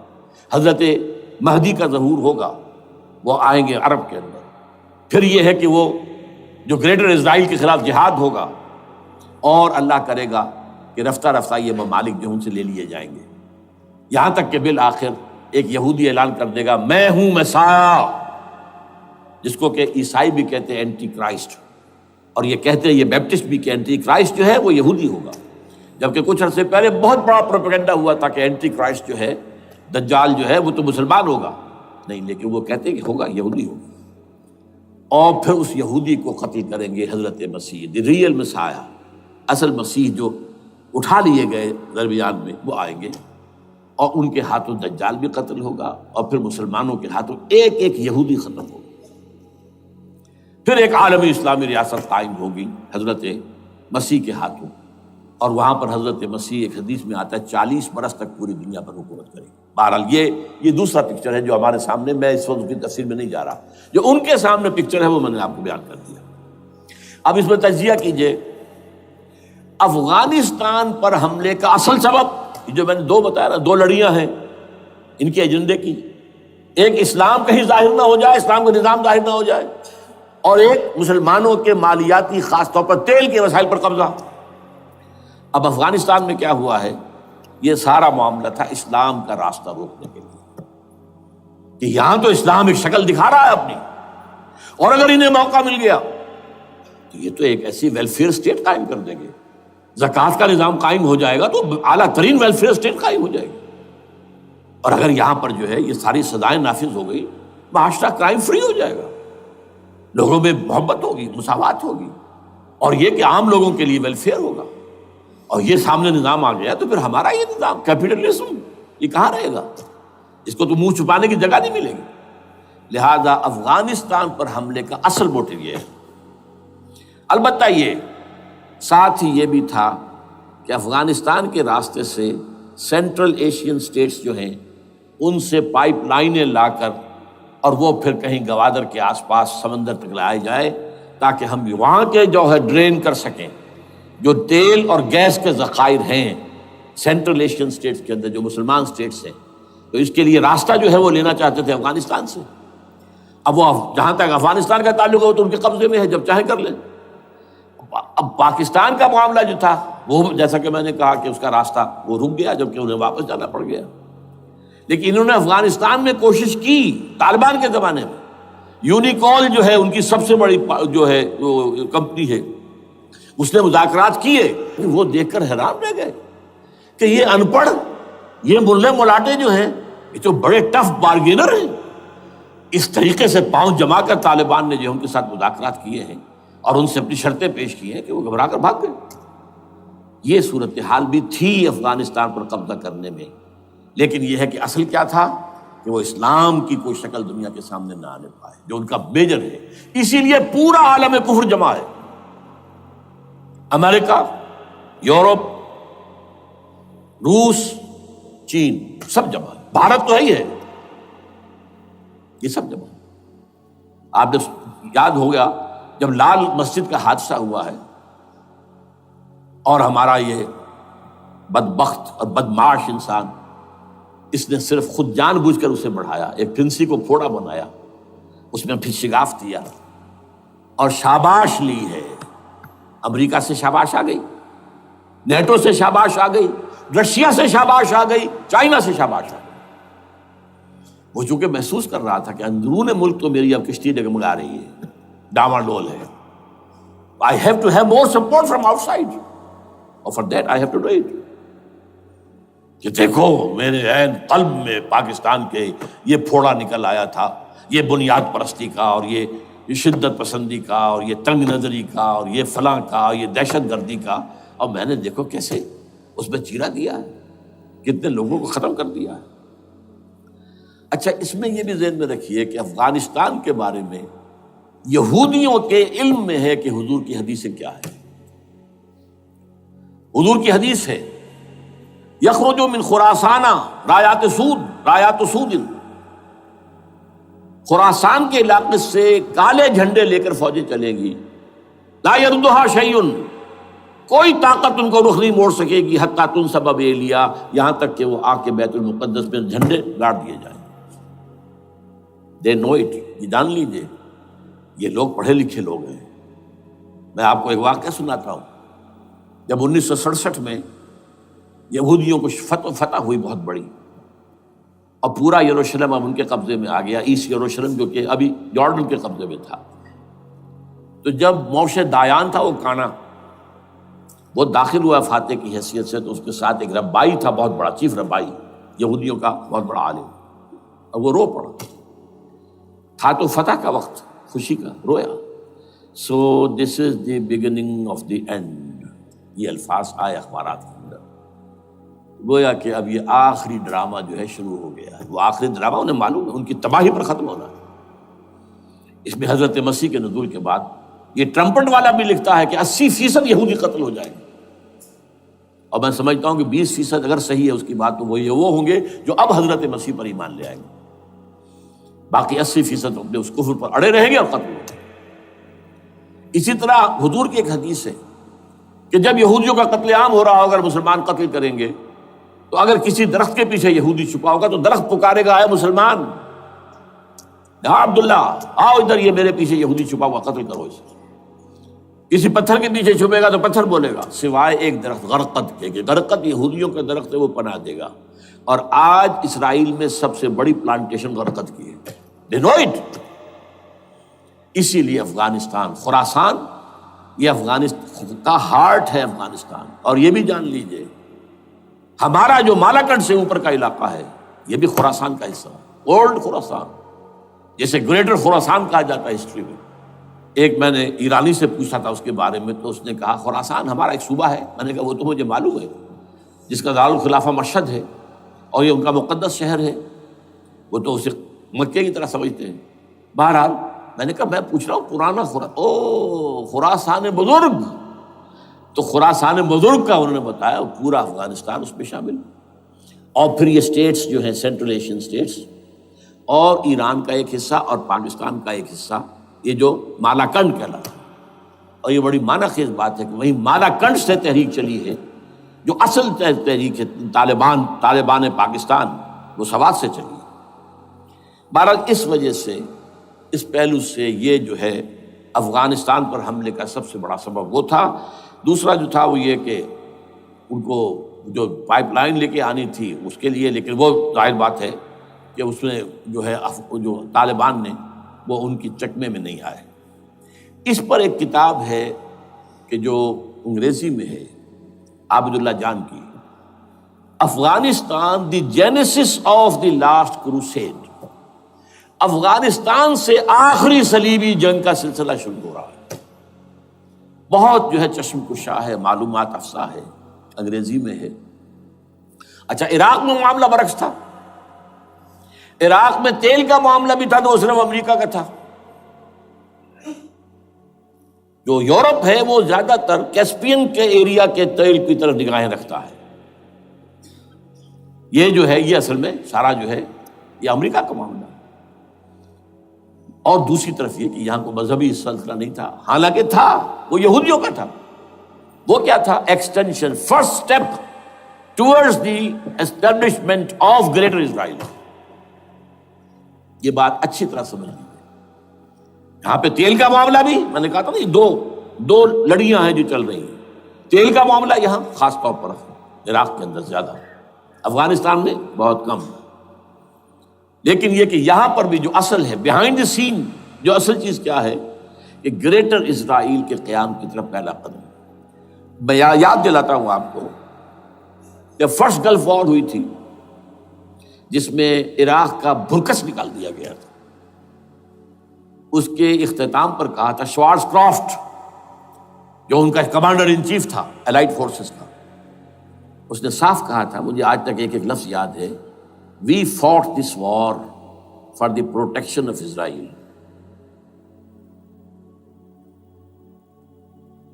اور اب جو ابھی ہوا معاملہ، جب صدام گرا ہے، اس کا مجسمہ بھی گرا ہے، تو اس کے بعد وہ شخص، وہ بدبخت، وہ خبیث جو ابھی پڑا ہوا کومے میں، شیرون نے کہا تھا ان قریب عراق پر ہماری حکومت ہوگی، اور اس سے پہلے تو ہم صرف عراق میں سے یوفریٹس تک کا علاقہ مانگتے تھے، دریائے فرات تک کا، اب ہمارا مطالبہ یہ ہے کہ ہم تو در حقیقت دجلہ تک جائیں گے، دجلہ، تاکہ پورا کا پورا جو فرٹائل جو دو آبا ہے دجلہ اور فرات کے درمیان کا بہترین علاقہ، وہ سارا ہمارے پاس۔ اس سے آپ اندازہ کر لیجئے کہ یہ دونوں چیزیں جو ہیں دونوں جگہ موجود ہیں۔ وہاں مذہبی زیادہ ہے افغانستان کا، لہذا یہاں بہت بڑی جو ہے کولیشن بن گئی۔ عراق میں تو وہ کولیشن نہیں بن سکی، یورپ بھی ساتھ نہیں آیا، یورپ بھی ساتھ نہیں آیا، America had to go it alone, اسے کرنا پڑا ہے۔ زیادہ سے زیادہ کوئی ٹوکن، آسٹریلیا کا کوئی ٹوکن معاملہ جو ہے وہ برطانیہ کا کچھ شاید ٹوکن ٹائپ جو ہے، وہی یہ کامن ویلتھ پرانی جو ہے چلی آ رہی ہے، اس میں شاید کینیڈا کا، باقی تو کوئی نہیں۔ یہ جو آل ورلڈ کولیشن بنی تھی وہ افغانستان کے خلاف کیوں ہے؟ یہاں سے اسلام کی ریسرجنس کا اندیشہ ہے۔ یخرج من خراسان رایات سود لا یردها شیء حتی تنصب بایلیا۔ حضور کے زمانے میں ایلیا جو ہے وہ کن کے قبضے میں تھا؟ عیسائیوں کے۔ اس کے بعد ہمارے قبضے میں آیا، لیکن پھر کروسیڈرز نے ہم سے لے لیا تھا، اور 88 برس وہ عیسائیوں کے پاس رہا، 1099 عیسوی سے لے کر 1187 تک۔ اب پھر یہود کا قبضہ ہے، پہلے عیسائیوں کا تھا، اب یہود کا ہے۔ اب ان سے لینا واپس، پہلی مرتبہ بھی عرب نہیں لے سکے تھے، کھونے والے عرب تھے، واپس لینے والا کرد تھا، صلاح الدین ایوبی رحمۃ اللہ علیہ۔ اب بھی کھونے والے عرب ہیں، مصر اور شام اور اردن، تینوں کا مقابلہ کیا اس نے، اسرائیل نے، اور قبضہ کیا پورے ویسٹ بینک پر، گولان ہائٹس پر، سینائی پیننسولا پر، اور یہ کھو دیا ہم نے اپنے ہاتھ سے۔ اور اب بھی عربوں میں تو کوئی دم نہیں ہے، کوئی جان نہیں ہے، ان کو عیاشیوں نے، دولت مندی نے بالکل تباہ و برباد اور کھوکھلا کر کے رکھ دیا۔ بہرحال یہ جو چیزیں میں نے آپ کو بتائی ہیں، یہ تو وہ پلانز ہیں جو سب شیاطین جن و انس کے پروگرام ہیں۔ وہ جیسے کہ کبھی کہا تھا خمینی صاحب نے، شیطان بزرگ، دی گریٹسٹ شیطن، امریکہ، اصل میں امریکہ، اور اس کے پیچھے حقیقت میں یہود، سامنے امریکہ، پیچھے یہود۔ بالفعل کیا ہوگا یہ تو پھر اللہ ہی جانتا ہے کیا ہوگا۔ وَمَكَرُوا وَمَكَرَ اللَّهُ، کافر اپنی چالیں چلتے ہیں، اللہ اپنی چال چلتا ہے۔ اور سَنَسْتَدْرِجُهُم مِّنْ حَيْثُ لَا يَعْلَمُونَ وَأُمْلِي لَهُمْ إِنَّ كَيْدِي مَتِينٌ۔ اے نبی آپ گھبرائیں نہیں، ہم ان کافروں کو رفتہ رفتہ وہاں سے لے آئیں گے جہاں سے آپ کو بھی انہیں احساس تک نہیں ہوگا کہ یہ تو گرفت میں آ رہے ہیں، ٹریپ ہو رہے ہیں، اور ابھی ذرا میں انہیں ڈھیل دے رہا ہوں۔ میں املی لہم ان کیدی متین، میری چال بہت مضبوط ہے۔ وہ اللہ کیا کرے گا وہ میں نے آپ کو بتایا، جھلک دکھا دی ہے۔ انشاءاللہ اسی علاقے میں پاکستان اور افغانستان، اور اس کا ہارٹ ہوگا یہ پشتونستان، سرحد اور مشرقی افغانستان مل کر پشتونستان، پشتون اسی مشرقی اس میں ہے، پاکستان کا مغربی صوبہ ہے، شمال مغربی سرحدی صوبہ، یہ ہارٹ، اور پھر پاکستان اور افغانستان، انشاءاللہ یہی ہوگا۔ اور پھر یہ کہ یہاں سے فوجیں جائیں گی جو حضرت مہدی کی حکومت جمائیں گی عرب کے اندر۔ عربوں میں جان نہیں ہے کہ وہ مہدی کی حکومت کو جما سکے۔ یخرج ناس من المشرق یؤتون للمہدی یعنی سلطان ہی، مشرق کی طرف کے کسی ملک سے فوجیں آئیں گی جو مہدی کی حکومت قائم کریں، عربوں میں دم نہیں۔ بہرحال ہوگا کیا، وہ میں نے کہا کہ یہ تو اللہ کے ہاتھ میں ہے۔ اب یہ کہ کرنا کیا چاہیے، یہ ہے میری تقریر کا آخری حصہ۔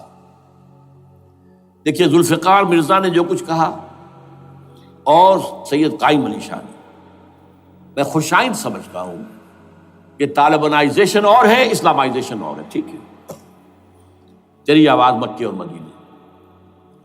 طالبانائزیشن کے اندر کچھ بغیر تعلیم یافتہ، کچھ جذباتی، اس طرح کے لوگ بھی ہیں جن میں انتہا پسندی بھی ہے، جیسے کہ میں پہلے بیان کر چکا ہوں. افغانستان میں ہوا ہے، افغانستان کے اندر بھی رفتہ رفتہ وہ اپنی ان چیزوں سے نکل رہے تھے، نکل جاتے ہیں، لیکن موقع نہیں دیا گیا. Nip the evil in the bud ختم کر دیا گیا. اسی طرح ہمارے سرحدی صوبے میں جیسا کہ میں بتایا 3 قوتیں برسرکار ہیں. ہو از ہو نوز اٹ، کون کیا ہے. لیکن بہرحال یہ کہ پہلی بات یہ، اسلام اور پاکستان لازم و ملزوم ہیں. یہاں اسلام آئے گا تو یہ ملک رہے گا، نہیں آئے گا تو ختم ہو جائے گا. اس میں کوئی شک نہیں. میری 2 کتابیں پڑھ لیجیے اگر اللہ توفیق دے، ہمت دے. اسلام اور پاکستان، یہ سن 67-68 کی تحریر ہے میری. جینیسس آف پاکستان کیا تھا، how Pakistan came into existence. پھر یہ کہ میں نے استحکام پاکستان کے نام سے سن 85 کے اندر کتاب لکھی ہے. یہ دونوں کتابیں پڑھی ہیں. پاکستان کا کوئی جواز نہیں اگر یہاں اسلام نہ آئے، اور واقعتاً ہم جواز کھو چکے ہیں. یہ تو اللہ تعالیٰ ہمیں مہلت دے رہا ہے. لیکن اب یہ سمجھ لیجئے، یہ اللہ تعالیٰ کی طرف سے ایک خاص مہلت ہے، اور شاید آخری مہلت ہے جو ہمیں مل رہی ہے. یہاں اسلامائزیشن نہ ہوا تو یہ ملک نہیں رہے گا. میں یہاں آپ کو ایک شعر سنا دوں. ہے تو ایک ایسی شخصیت کا جو کچھ کنٹروورشل بھی ہو گئی، بعد میں بدنام بھی ہو گئی. ایک زمانے میں جماعت اسلامی کے بڑے مخلص کارکن تھے وہ، مولانا کوثر نیازی. انہوں نے ایک بڑا تلخ شعر کہا تھا، اسلام کو اگر تیری فضا راس نہ آئے، اے میرے وطن تجھ کو کوئی آگ لگائے. ہمیں اسلام چاہیے، اور اسلام نہیں آئے گا تو یہ ملک نہیں رہے گا. کوئی زرداری، کوئی نواز شریف اس ملک کی بقا کی ضمانت نہیں دے سکتا. اس کی بقا ہے اگر تو اسلامائزیشن میں. 61 سال کی ہماری بے وفائی اللہ کے ساتھ کیے ہوئے وعدے کی، اس کا ایک عذاب ادنا ہم جھیل چکے ہیں. 71 یاد کی سن 71، پاکستان 2 لخت، 93,000 مسلمان پاکستانی بھارت کی قید میں بھیڑوں بکریوں کی طرح ہانک کر لے جائے گئے، ٹرکوں میں بھر بھر کر، جیسے کہ ڈیرہ غازی خان سے بھیڑیں بکریاں آتی ہیں لاہور میں ذبح ہونے کے لیے. کنسنٹریشن کیمپس میں ہمارے ٹائیگر نامی جرنیل نے پیش کیا اپنا ریوالور. کتنے لوگ مارے گئے، کتنا فساد ہوا. مسلمان کے ہاتھوں مسلمانوں کا خون کتنا ہوا. یہ اللہ کا ایک خاص عذاب ہوتا ہے. میں نے وہ آیت آپ کو سنائی تھی، قل هو القادر على ان يبعث عليكم عذابا من فوقكم او من تحت ارجلكم. اے نبی سے کہہ دیجیے اللہ اس پر قدرت رکھتا ہے، جب چاہے تم پر کوئی عذاب اوپر سے بھیج دے، تمہاری زمین کے نیچے سے نکال دے. زلزلہ آیا تھا کہ نہیں؟ او یلبسکم شیعا، ایک تیسری شکل بھی ہے. نہ اللہ آسمان کو کوئی تکلیف دے، نہ زمین کو. زمین پھٹے گی تو آدمی جائے گا نا اندر، بلکہ تمہیں گروہوں میں تقسیم کر کے، او یلبسکم شیعا فیذیق بعضکم بعض بعض، تو ایک دوسرے کی قوت کا ایک دوسرے کو مزہ چکھائے. تم خود ایک دوسرے کے گلے کاٹو. ہمیں کسی اور قوم کو تکلیف دینے کی ضرورت نہیں ہوگی. یہ کام ہمارے ساتھ ہو چکا ہے 1971 میں. بہرحال اب اس کے بعد بھی تاخیر تو ہماری جو کی تو ہے. اب ہم اس جگہ پر پہنچ گئے کہ شاید اب عذاب الاکبر آنے والا ہے. وہ آیت بھی میں نے شروع میں پڑھی تھی، وَلَنُذِيقَنَّهُم مِّنَ الْعَذَابِ الْأَدْنَىٰ دُونَ الْعَذَابِ الْأَكْبَرِ لَعَلَّهُمْ يَرْجِعُونَ. چھوٹا عذاب آیا سن 71 میں پاکستان. بہرحال مغربی پاکستان تو برقرار رہا، اس کا نام بھی پاکستان رہا. اب شاید بڑا عذاب آ رہا ہو، بلکنائزیشن جس کے نقشے جو ہیں دنیا میں شائع کیے جا چکے ہیں.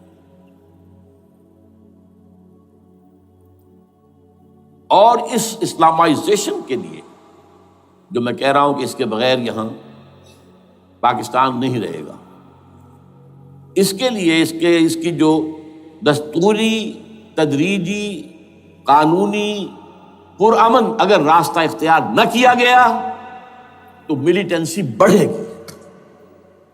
یہ رکنے والی نہیں ہے.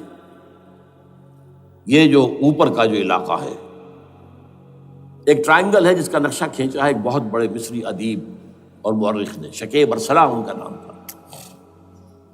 انہوں نے کہا ہے کہ یہ پامیر سطح مرتفع جو ہے، پامیر جسے روف آف دی ورلڈ کہا جاتا ہے، اس سے پہاڑوں کے سلسلے نکلتے ہیں. کوئی چین کی طرف چلا گیا، کوئی تبت کی طرف چلا گیا، جو قراقرم ادھر آ گیا پاکستان کی طرف، ہمالیہ آ گیا پاکستان انڈیا کی طرف، ادھر ہندو کش چلا گیا افغانستان میں. یہ سب جیسے کہ ایک جو پہیا ہوتا ہے اس کے جو لگے ہوتے ہیں اسپوکس جنہیں کہتے ہیں. اس نے کہا کہ ایک طرف ہمالیہ اور ایک طرف ہندو کش، اس کے درمیان میں جو قوم رہتی ہے، اب نوٹ کر لیجیے، یہ ہمالیہ کا اینڈ جو ہے مغربی، وہ کیا ہے، یہ نتیا گلی وغیرہ اسی کا حصہ ہے. اس کے بعد ختم، دریائے سندھ بہ رہا ہے، لیکن اوپر جا کر وہ ٹرن دیتا ہے رائٹ کو، تو پھر اب وہ قراقرم اور ہمالیہ کے درمیان جاتا ہے، یہاں تک کہ انڈیا سے جو اس کا داخلے کا راستہ آ جاتا ہے. لیکن یہ جو ہے یہ درمیانی راستہ، یہ اصل میں ہندو کش ادھر اور ہمالیہ ادھر، اس کے درمیان جو قوم آباد ہے. اور اس ٹرائنگل کا بیس ہے مالاکنڈ کا پہاڑ، مالاکنڈ، ہمالیہ، ہندو کش. اس ٹرائنگل میں جو قوم آباد ہے، شکیب ارسلان کہتا ہے اگر پوری دنیا میں اسلام کی نبضیں ڈوب جائیں تب بھی یہاں کے لوگوں میں اسلام کی نبض چلتی رہے گی. یہ وہ علاقہ ہے جہاں سے پاکستان کے طالبان کا آغاز ہوا، جہاں سے پرامن تحریک چلی تھی، اس کا راستہ روک دیا گیا. اب وہ شدت پسندی پر آ گئے، اور یہ شدت پسندی بڑھے گی اگر آپ نے تشدد سے روکا. اگر امریکہ کے چمچے بنے رہے، اگر امریکی ایجنڈے ہی کو پورا کرتے رہے اور اپنے لوگوں کو مارتے رہے، تو جواب میں گریک چراغ حقیقت کو گل کیا تم نے، تو موج دودھ سے صد آفتاب ابھریں گے. یہ اب جو آ رہے ہیں، کہاں سے آ رہے ہیں آپ کے یہ خودکش حملہ آور؟ یہ وہی ان لوگوں کے رشتہ دار ہیں نا جو امریکی بمبارڈمنٹ میں مارے گئے ہیں. کتنے ہیں جن کے بچے ختم ہو گئے، بیٹے مر گئے. یہ جو ہمارے ہاں ایک کمانڈوز کے کیمپ کے اوپر جو حملہ ہوا تھا اور خودکش بمبار، جس سے کہ شاید 18-19 بہترین آپ کے کمانڈوز ختم ہوئے تھے، وہ کون تھا؟ وہ خود کمانڈو تھا. اندر کوئی اور تو جا ہی نہیں سکتا تھا، یہ کمانڈوز کا کیمپ تھا، اور اس کے میس میں لوگ کوئی جا سکے. وہ خود کمانڈو تھا. اس کی بیٹی لال مسجد کے اندر جلی تھی. اب آپ اندازہ کیجئے کہ اس کے دل میں جو کھول رہا تھا اس کا جذبہ، اس نے اس کو ٹھنڈا کیا خود جان دے کر. تو جان لیجیے، ادھر باجوڑ میں حملہ ہوا تھا، ادھر جو ہے ہماری ملٹری پریڈ کے اوپر حملہ ہو گیا. تو یہ بات رکے گی نہیں. اور یہ ظاہر بات ہے کہ اب شمال سے لے کر نیچے تک کی بات ہے. وہاں پر بھی میں نے شروع بھی کہا تھا، یہ خطرہ حقیقی ہے، غیر حقیقی نہیں ہے، وہمی اور خیالی نہیں ہے. اس لیے کہ اب جو اس علاقے سے جا رہے ہیں ہجرت کر کے کراچی، وہی ان کی جگہ ہے، وہیں پر ان کے رشتہ دار ہیں، محسود ہیں، وزیری فلاں ہیں، یہ ہیں، وہ ہیں، وہاں وہ جا رہے ہیں. اور وہاں پر بھی ظاہر بات ہے کہ جو کچھ ہو رہا ہے افغانستان میں اور جو کچھ ہو رہا ہے شمال سرحدی صوبے میں، اس کا ایک تسلسل ہوگا. میں یہاں یہ عرض کر دوں آپ سے کہ تقریباً 4 سال قبل، بلکہ 4.5 سال،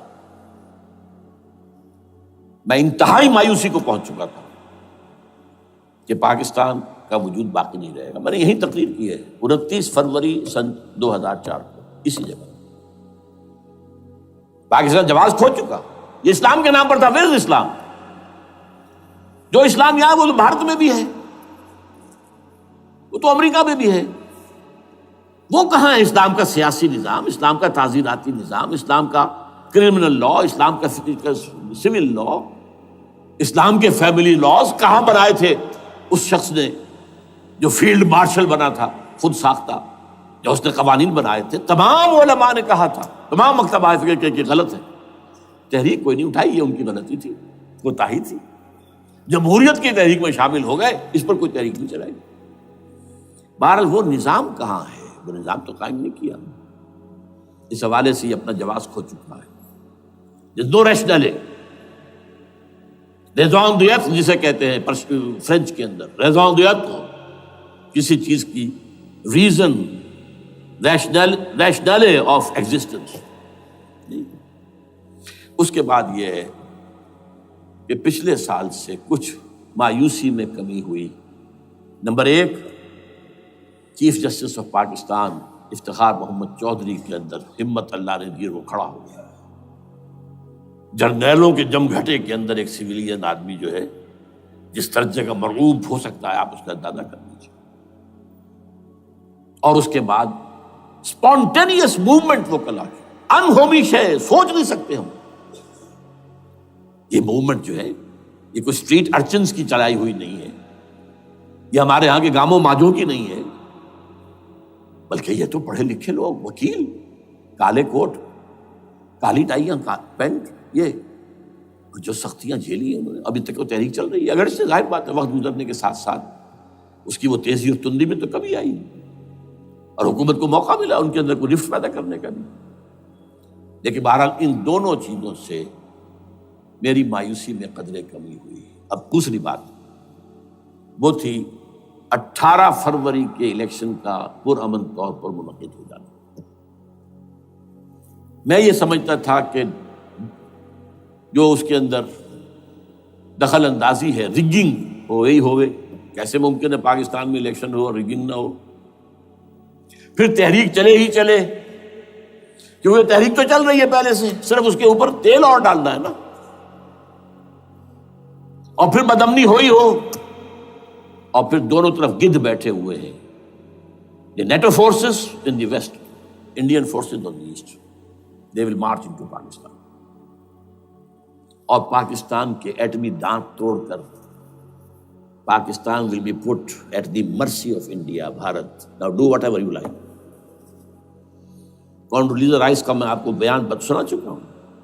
پاکستان کے مستقبل کا فیصلہ امریکہ اور بھارت بھی کرتا. بہرحال اب تیسری جو امید ہوئی ہے، یہ کل پرسوں میں جو ہوئی ہے، کولیشن جو ہے یہ ناکام ہوتی نظر آ رہی تھی.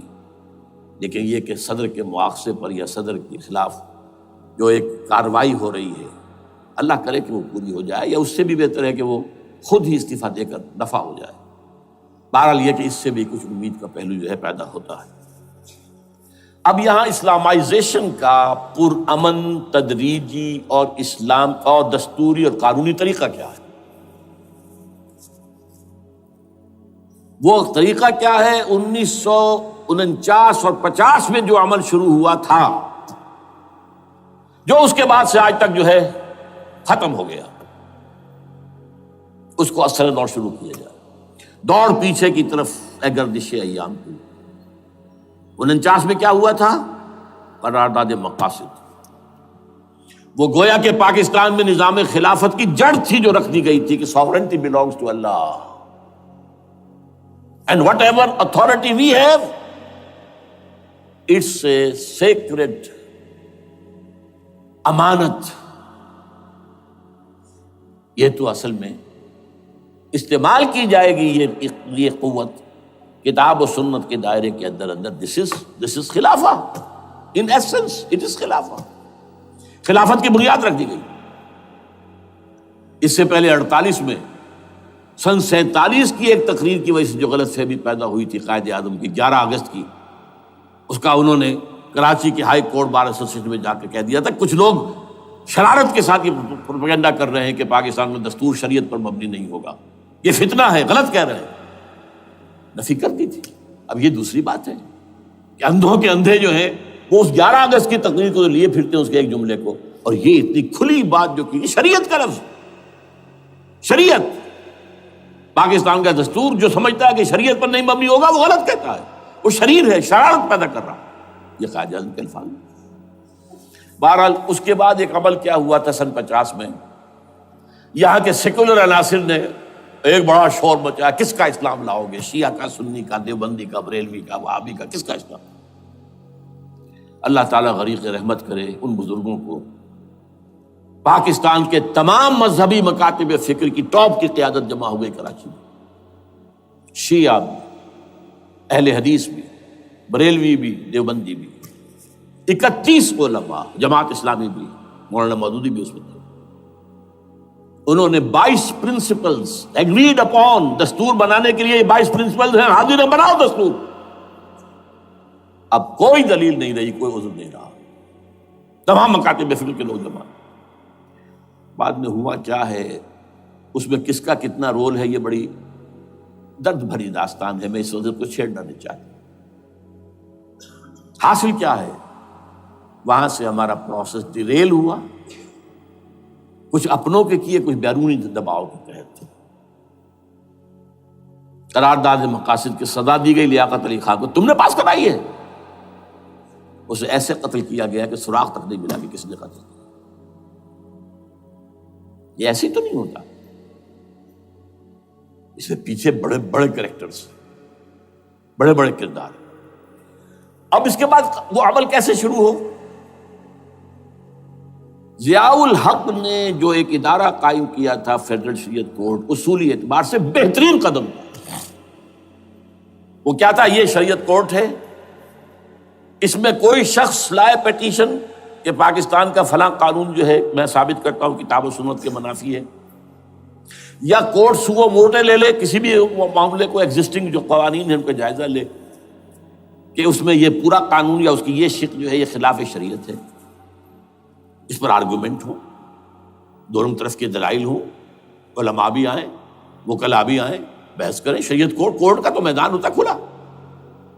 بالآخر اگر کورٹ فیصلہ دے دے کہ ہاں یہ ایگزسٹنگ قانون یا جو قانون قابل زیر غور ہے بننے جا رہا ہے یہ خلاف شریعت ہے یا جزون شریعت کے خلاف ہے، تو وہ اسے کینسل کر دے گا اور کہہ دے گی کورٹ کہ اگر یہ مرکزی معاملہ ہے تو مرکزی حکومت، صوبائی معاملہ تو صوبائی حکومت اتنی مدت میں 3 4 6 مہینے کے اندر اندر اس کی آلٹرنیٹ لیجسلیشن کر لے، جیسے ہی مہلت ختم ہوگی یہ قانون ڈیفنکٹ ہو جائے گا.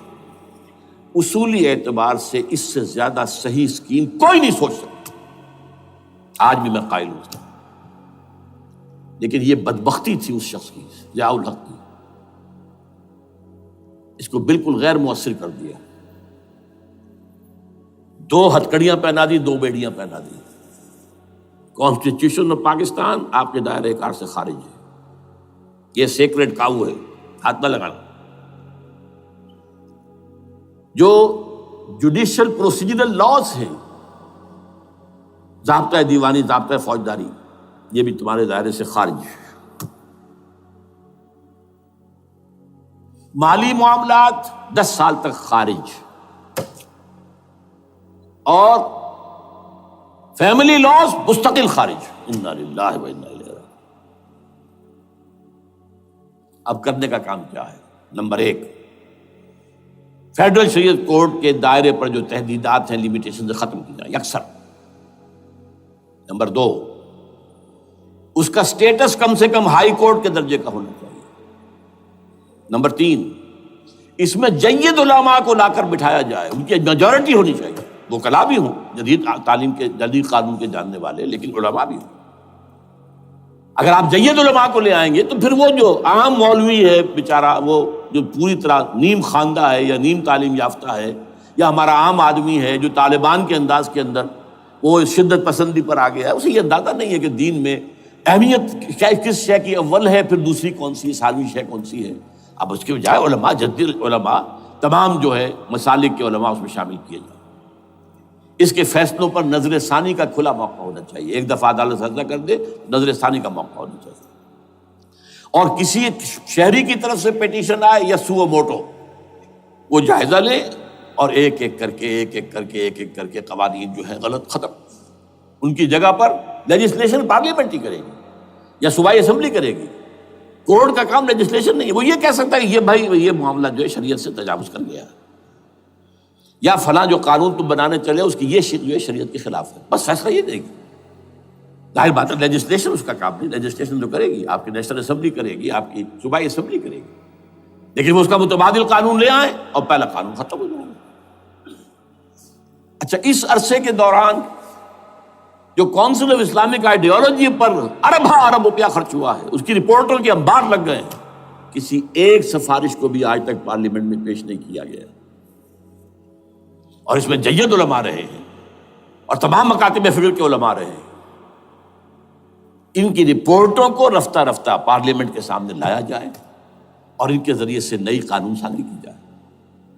اگر آپ یہ قانونی دستوری راستہ کھول دیں گے اور تدریجاً اس طریقے سے Islamization of laws of Pakistan ہو جائے تو ظاہر بات ہے کہ پھر جو دہشت گرد ہیں، دہشت پسند ہیں، جن کو آپ خطرہ کہہ رہے ہیں، خطرہ، طالبان آنند، طالبان آ گئے، طالبان آ رہے ہیں، اب ڈرو اور بچو اور مقابلے کی تیاری کرو اور اسلحہ تیار کرو، اگر یہ کام کریں گے تو پھر ظاہر بات ہے کہ وہ تو فساد ہوگا، اور فساد کا نتیجہ کیا نکلے وہ اللہ ہی بہتر جانتا ہے۔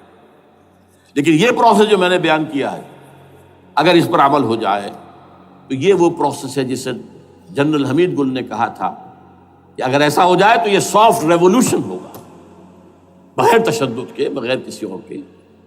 اگر نیت ٹھیک ہے اور اگر یہ واقعی جیسے قائم علی شاہ نے سمجھ لیا ہے اور جیسے کہ ذوالفقار مرزا نے سمجھ لیا ہے، اسلامائزیشن اگر اس کو سب سمجھ لے، زرداری بھی سمجھ لے اور نواز شریف بھی سمجھ لے اور سب سمجھ لے، تو ظاہر بات ہے کہ پھر کسی توڑ پھوڑ کے بغیر، کسی اور بدامنی کے بغیر، کسی تشدد کے بغیر اسلامائزیشن یہاں ہو جائے تو سب کے دل خوش ہو جائیں گے، اور یہ سارا جو بھی تشدد ہے، یہ دہشت گردی ہے، اس کے راستے بند ہو جائیں گے۔ اگر ایسا نہیں کرتے تو غیر تعلیم یافتہ یا نیم تعلیم یافتہ، جن کو کوئی پورا تصور نہیں ہے، نہ دنیا کے حالات کا علم ہے، نہ شریعت کے جو اصل مصادر اور منابع ہیں، اصل سورسز، ان تک رسائی ہے، بس کچھ چیزیں سن رکھی ہیں۔ یہ تو معلوم ہے انہیں کہ داڑھی رکھنی ہے، سنت ہے، لیکن یہ کہ یہ فرض تو نہیں ہے بھائی، پھر اس کی کوئی خاص مقدار تو معین نہیں ہے، یہ تو نہیں جانتے۔ ویڈیوز ہیں، آڈیوز ہیں، ان میں گانے ہیں، اس میں آپ کو معلوم ہے کہ عریانیت ہے، جو بھی ویڈیوز ہیں، اور وہ تو ان کو جلائیں گے ان کی دکانوں میں۔ آپ تعلیم دے رہے ہیں لڑکیوں کو، وہ جانتے ہیں جو تعلیم آپ دینا چاہتے ہیں، آپ تو ڈانس کی تعلیم کو بھی وہاں پر نافذ کر رہے ہیں، آپ نے تو تعلیم کا شعبہ ہی دے دیا اسماعیلیوں کے ہاتھ میں، لہذا ان کا تو رد عمل ہوگا، ہوئے۔ اس کا راستہ اگر روکنا ہے تو اس پروسیس سے جو میں نے بیان کر دیا ہے، جس کو میں بیان کر رہا ہوں نہ معلوم کب سے، نواز شریف صاحب، ان کے والد میاں محمد شریف صاحب مرحوم، اور شہباز شریف صاحب اور عباس شریف صاحب چاروں میرے پاس آئے تھے، 2 دفعہ آئے تھے، اور میں نے یہ ترمیمی بل پیش کیا تھا جس کے آئٹم میں نے آپ کو گنوا دیے۔ بہرحال نہیں کیا کچھ انہوں نے، لیکن یہ کہ اگر یہ نہیں کریں گے تو یہ کہ دوسری طرف یہ سمجھ لیجئے اس وقت پاکستان کے دینی مدرسوں میں شدید تحریک چل رہی ہے۔ لال مسجد یہ ایک سمبل بن چکا ہے، یہ ایک علامت ہے، اور یہ ملیٹنسی کی طرف بہت بڑی تعداد میں، خاص طور پر جو طالب علم ہیں عربی مدارس کے، طالبان کی سورس یہی تو ہے نا، یہی تھے جن سے کہ افغانستان میں طالبان ابھرے تھے اور یہیں سے پاکستان کو ابھر رہے ہیں۔ ان کے اندر شدید لہر ہے، اور کوئی بہت بڑا فساد ہو گیا اگر خدا نہ خواستہ تو that will be the end of Pakistan. اس سے بچنا ہے تو وہ راستہ اختیار کریں جو میں نے بیان کر دیا ہے، جو میں سال سے بیان کر رہا ہوں۔ دستور کا ترمیمی بل بنا کر دیا ہے، اسے عام بھی کیا ہے۔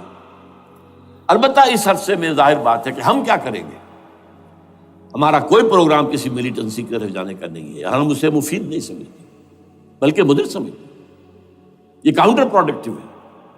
ہمارے سامنے پروگرام کیا ہے؟ سے نکاتی پروگرام، بڑے پیمانے پر دعوت ایمان بذریعہ قرآن، نمبر 1۔ میری تمام سرگزشت کھوئے ہوئوں کو جستجو، میری سرگزشت جو ہے 50 سال سے اسی میں ہے، قرآن کا پڑھنا، پڑھانا، سیکھنا، سکھانا، عام کرنا، اور الحمدللہ ایک بڑی ٹیم تیار کر دی ہے میں نے اللہ کے فضل سے، جو یہ کام کر رہی ہے۔ دعوت ایمان بذریعہ قرآن، اور جو ایمان واقعتاً لے آئیں، جس کا ثبوت ہوگا شریعت پر عمل، جس چیز پر عمل کیا جا سکتا اور نہیں کرتے تو آپ مجرم۔ ہاں ظاہر بات ہے اس سے ایک حصہ ایسا ہے جس پر آپ عمل نہیں کر سکتے جب تک کہ نظام نہ بدل جائے۔ چور کا ہاتھ میں نہیں کاٹ سکتا، آپ نہیں کاٹ سکتے، لیکن جتنے پر عمل ممکن ہے اس پر عمل۔ ایسے لوگوں کو آرگنائز کیا جائے، بیعت کا نظام، مسنون نظام، قرآن میں معصور، مسنون، منصوص، یہ سارا نظام اس کی بنیاد، ایک آدمی کا وہ آدمی کہے کہ بڑھو تو بڑھو، وہ کہے کہ رک جاؤ تو رک جاؤ۔ نمبر 3، ان لوگوں کا تزکیہ، اور میں بتا چکا ہوں تزکیہ اور تربیت۔ تزکیہ کس بات کی؟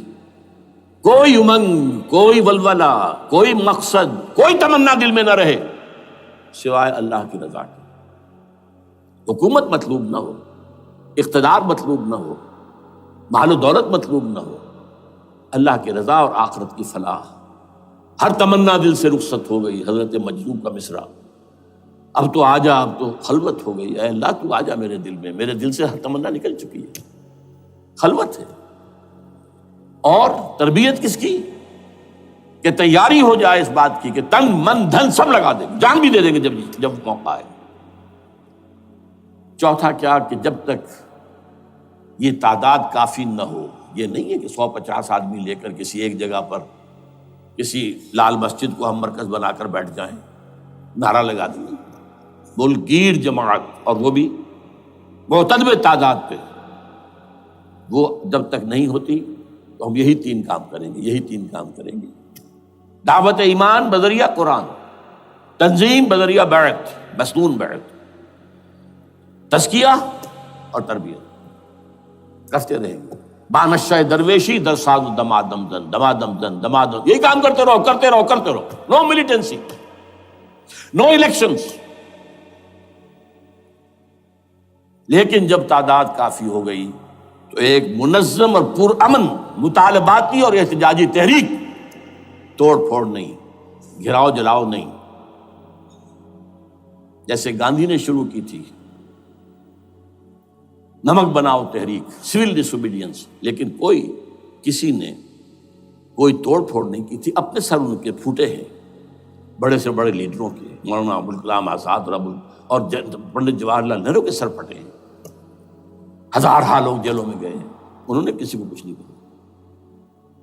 اسی کا نقشہ ایرانیوں نے دکھایا، 20,000 سے لے کر 30,000 تک جانیں دے دی، ہتھیار نہیں اٹھائے،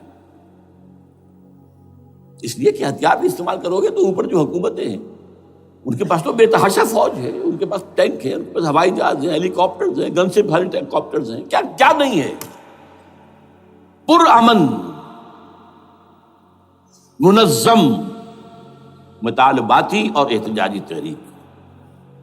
اللہ کرے کہ ہمیں اس کے لیے جو مہلت درکار ہے وہ مل جائے۔ ہمیں معلوم نہیں کہ کہیں وہ مہلت ختم ہی نہ ہو رہی ہو، لیکن اگر ہم آخری سانس تک اس کام میں لگے رہیں گے تو انشاءاللہ اللہ تعالیٰ کے ہاں ہم معذور قرار پائیں گے۔ اللہ تعالیٰ جو ہے ہمیں درگزر ہم سے فرمائے گا کہ جو کچھ میں کر سکتا تھا اللہ میں کرتا رہا، آخری دم تک کرتا رہا۔ اگر یہ ہے تو اپنی تو کامیابی ہے، باقی کیا ہوتا ہے ملک کا میں کچھ نہیں کہہ سکتا، اللہ بہتر جانتا۔ اقول قولی ھذا واستغفر اللہ لی ولکم ولسائر المسلمین والمسلمات۔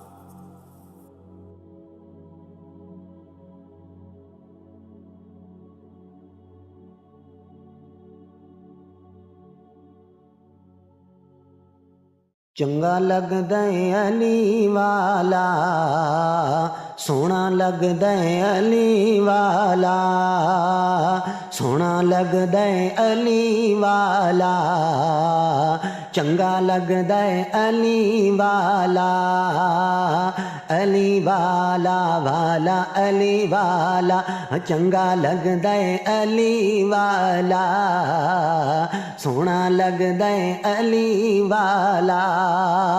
کسے بھی میدان چو،